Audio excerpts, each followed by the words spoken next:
اعوذ باللہ من الشیطان الرجیم بسم اللہ الرحمن الرحیم رب اشرح لی صدری ویسر لی امری واحلل عقدۃ من لسانی یفقہوا قولی۔ معزز سامعین، آج ہم 25ویں پارے اور سورہ الزخرف کے مضامین پڑھیں گے۔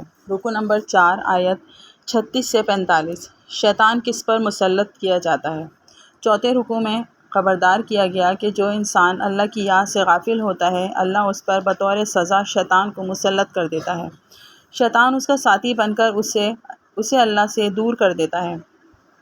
جب انسان روز قیامت اپنی غفلت کا انجام دیکھے گا تو انتہائی نادم ہوگا۔ وہ گمراہ کرنے والے شیطان سے دور بھاگنے کی کوشش کرے گا، لیکن اب اسے شیطان کے ہمراہ عذاب کا سامنا کرنا ہوگا۔ رکوع نمبر 5 آیت 46 سے 56۔ آل فرعون کی بدنصیبی۔ 5ویں رکوع میں ارشاد ہوا کہ اللہ نے حضرت موسیٰ علیہ السلام کو آل فرعون کی طرف بڑی واضح نشانیوں کے ساتھ بھیجا۔ ان بدنصیبوں نے ان نشانیوں کا مذاق اڑایا۔ اللہ نے بطور سزا ان پر عذاب بھیجے تاکہ وہ اپنے جرائم پر نادم ہوں۔ انہوں نے حضرت موسیٰ علیہ السلام سے درخواست کی کہ وہ اللہ سے عذاب کے ٹلنے کی دعا کریں۔ اگر عذاب ٹل گیا تو ہم ایمان لے آئیں گے۔ پھر جب عذاب ٹل گیا تو وہ وعدہ خلافی کرنے لگے۔ فرعون نے تکبر سے کہا کہ میں پورے مصر کا بادشاہ ہوں، جبکہ موسیٰ علیہ السلام کے پاس کوئی اختیار نہیں۔ اگر وہ واقعی اللہ کے رسول ہوتے تو ہر وقت فرشتوں کے گھیرے میں ہوتے اور سونے کے کنگن پہنے ہوئے ہوتے۔ فرعون نے اپنی قوم کی مت مار دی اور وہ سرکشی کی آخری حد کو پہنچ گئی۔ اللہ نے اسے سمندر میں غرق کر کے نشان عبرت بنا دیا۔ رکوع نمبر 6 آیت 57 سے 67۔ حضرت عیسیٰ علیہ السلام قیامت کی ایک نشانی ہے۔ چھٹے رکوع میں مشرکین مکہ کی حضرت عیسیٰ علیہ السلام سے دشمنی کا رد کیا گیا ہے۔ مشرکین دعویٰ کرتے تھے کہ ہمارے معبود فرشتے ہیں، جو عیسائیوں کے معبود حضرت عیسیٰ علیہ السلام سے بہتر ہیں۔ حضرت عیسیٰ علیہ السلام انسان تھے اور کئی بشری کمزوریوں کے حامل تھے۔ ان کے ماننے والے تو یہ تصور رکھتے تھے کہ انہیں صلیب پر لٹکا دیا گیا تھا۔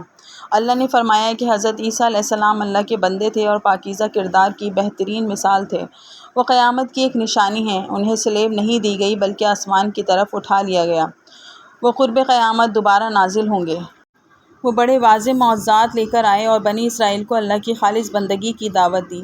بنی اسرائیل میں سے کچھ ان کی دعوت پر ایمان لائے اور اکثریت نے ان کی دعوت کی مخالفت کی۔ روز قیامت مخالفت کرنے والوں کو بدترین عذاب کا سامنا کرنا ہوگا۔ اس روز گرم جوش دوست بھی آپس میں ایک دوسرے کے دشمن ہوں گے، البتہ متقی اس روز بھی ایک دوسرے سے محبت کریں گے۔ رکوع نمبر 7 آیت 68 سے 89۔ مشرکین مکہ کی محرومی۔ 7ویں رکوع میں آگاہ کیا گیا کہ روز قیامت اللہ کے فرمانبردار اپنے اعمال کی وجہ سے ابدی نعمتیں حاصل کریں گے۔ اس کے برعکس مجرم اپنے جرائم کی پاداش میں ہمیشہ جہنم کی آگ میں جلیں گے۔ ان پر سے عذاب ذرا سی دیر کے لیے بھی نہیں ہٹے گا۔ مشرکین مکہ کہتے ہیں کہ فرشتے اللہ کی بیٹیاں ہیں۔ اگر واقعی اللہ کی کوئی اولاد ہوتی تو سب سے پہلے اس کی بندگی اللہ کے رسول صلی اللہ علیہ وسلم کرتے۔ اللہ کی کوئی اولاد نہیں، وہی معبود حقیقی ہے۔ ہر شے پر اسی کی بادشاہت قائم ہے۔ اس کی بارگاہ میں کسی کو اختیار نہیں کہ وہ کسی کی سفارش کرے مگر اس کی اجازت سے۔ مشرکین مکہ کی بدنصیبی اور محرومی یہ تھی کہ وہ اللہ کی نازل کردہ تعلیمات اور اللہ کے بھیجے ہوئے رسول صلی اللہ علیہ وسلم پر ایمان لانے کو تیار نہ تھے۔ نبی اکرم صلی اللہ علیہ وسلم نے بالآخر ان سے مایوس ہو کر اللہ کے سامنے فریاد کی کہ یہ لوگ ایمان نہیں لا رہے۔ اللہ نے جواب دیا کہ ان سے رخ پھیر لیجئے اور سلام کہہ کر ان سے جدائی اختیار کر لیجئے۔ ایمان نہ لانے کا انجام وہ عنقریب دیکھ لیں گے۔ بسم اللہ الرحمن الرحیم۔ سورہ الدخان۔ مشرکین مکہ کے شبہات کا مؤثر رد۔ رکوع نمبر 1 آیت 1 سے 29۔ آخرت کی جواب دہی سے غفلت کا انجام۔ پہلے رکوع میں بیان ہوا کہ قرآن حکیم لوح محفوظ سے دینویں آسمان پر ایک برکت والی رات میں نازل کیا گیا۔ اس کے نزول کا مقصد لوگوں کو آخرت کی جواب دہی سے خبردار کرنا ہے۔ مشرکین مکہ آخرت کی جواب دہی کی خبر کا مذاق اڑا رہے تھے۔ انہیں جھنجھوڑنے کے لیے اللہ نے ان پر قحط کا عذاب مسلط کر دیا۔ وہ فریاد کرنے لگے کہ ہم پر سے یہ عذاب ہٹا دیا جائے۔ اگر ایسا ہوا تو ہم ایمان لے آئیں گے۔ اللہ نے فرمایا کہ ان سے اگر عذاب دور کر دیا جائے تب بھی یہ ایمان نہیں لائیں گے۔ ایسی وعدہ خلافی ان سے پہلے آل فرعون بھی کر چکے ہیں۔ عنقریب وعدہ خلافی کرنے والوں سے انتقام لیا جائے گا اور انہیں روز قیامت ایک بڑے عذاب سے دوچار کر دیا جائے گا۔ رکو نمبر 2، آیت 30 سے 42۔ کیا مرنے کے بعد دوبارہ زندہ نہیں ہونا؟ دوسرے رکوع میں ارشاد ہوا کہ مشرکین مکہ بڑے تکبر کے ساتھ دعویٰ کرتے ہیں کہ مرنے کے بعد دوبارہ زندہ نہیں کیا جائے گا۔ جواب دیا گیا کہ دنیا عمل کی جگہ ہے، مرنے کے بعد دوبارہ زندہ کیا جائے گا تاکہ ہر شخص کو اس کے عمل کا بدلہ دیا جائے۔ اس وقت کوئی دوست کسی دوست کے کام نہ آ سکے گا اور نہ کہیں اور سے مدد حاصل ہو سکے گی۔ کامیاب وہی ہوگا جس پر اللہ کی رحمت ہوئی۔ رکوع نمبر 3، آیت 43 سے 59۔ آخرت میں برا اور اچھا انجام۔ تیسرے رکوع میں اللہ کے نافرمانوں کو جہنم میں ملنے والے شدید عذاب کی تفصیل اور فرمانبرداروں کو جنت میں حاصل ہونے والی عظیم نعمتوں کا ذکر ہے۔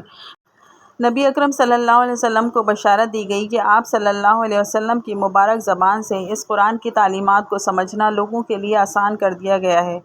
جو نہیں سمجھ رہے وہ بد نصیب آخرت میں برے انجام کا انتظار کر رہے ہیں۔ سورۃ الجاثیہ۔ کافروں پر اتمام حجت۔ رکوع نمبر 1، آیت 1 سے 11۔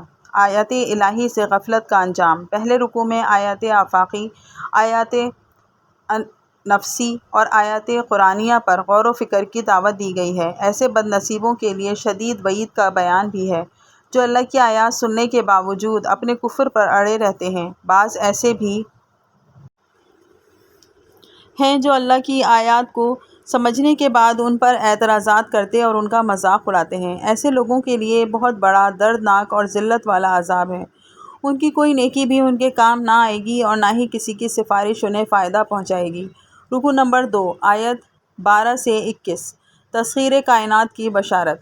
دوسرے رکوع میں بیان کیا گیا کہ اللہ نے آسمان اور زمین کی ہر شے انسانوں کے لیے مسخر کر دی ہے۔ یہی بشارت ہے جو جدید سائنسی ترقی کی بنیاد بن گئی۔ مسلمانوں نے غور و فکر کر کے کئی مظاہر قدرت کو دریافت کیا، تسخیر کیا اور پھر ایجادات کے ذریعے ان سے فوائد حاصل کیے۔ البتہ رفتہ رفتہ ہم نے تحقیق و جستجو کی یہ نعمت اہل مغرب کو منتقل کی اور خود غافل ہو گئے۔ اس رکوع میں مسلمانوں کو کافروں کے ظلم و ستم پر صبر کی تلقین بھی کی گئی۔ عنقریب روز جزا آنے والا ہے جس میں ہر انسان کو اس کے کیے کا بدلہ دے دیا جائے گا۔ اللہ نے ماضی میں بنی اسرائیل کو چن لیا تھا، انہیں عادلانہ شریعت دی اور کئی نعمتوں سے نوازا۔ انہوں نے باہم ضد کی وجہ سے اختلافات کر کے تفرقہ پیدا کیا اور رسوا ہوئے۔ اب مسلمانوں کی آزمائش کا سلسلہ جاری ہے۔ ہماری خیر اسی میں ہے کہ شریعت پر عمل کریں، اسے نافذ کریں اور خواہشات کی پیروی نہ کریں۔ شیطان دھوکہ دیتا ہے کہ اللہ بڑی وسیع رحمت والا ہے، وہ ہر انسان کو معاف فرما دے گا۔ نہیں، کامیاب وہ ہوگا جو شریعت پر عمل کرے گا۔ جو ایسا نہیں کرے گا اللہ اسے سزا دے گا۔ رکوع نمبر 3، آیت 22 سے 26۔ نفس کی غلامی بھی شرک ہے۔ تیسرے رکوع میں ان لوگوں کی مذمت کی گئی جو نفسانی خواہشات کی پیروی کرتے ہیں۔ واضح کیا گیا کہ یہ لوگ بھی شرک کا ارتکاب کرتے ہیں کیونکہ ان کا معبود اللہ نہیں، نفس ہے۔ بعض بد نصیب علم رکھنے کے باوجود نفس پرستی کرتے ہیں۔ اس سے مراد علماء بھی ہیں اور وہ سائنسدان بھی ہیں جنہوں نے بڑے بڑے مظاہر قدرت کی تاثیر دیکھی، لیکن وہ بد نصیب اپنے خالق کی معرفت سے محروم رہے۔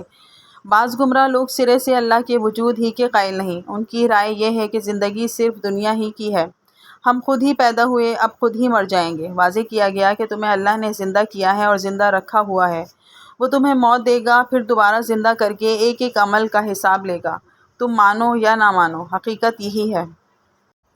رکوع نمبر 4، آیت 27 سے 37۔ گمراہ کن تصورات دینے والے برباد ہوں گے۔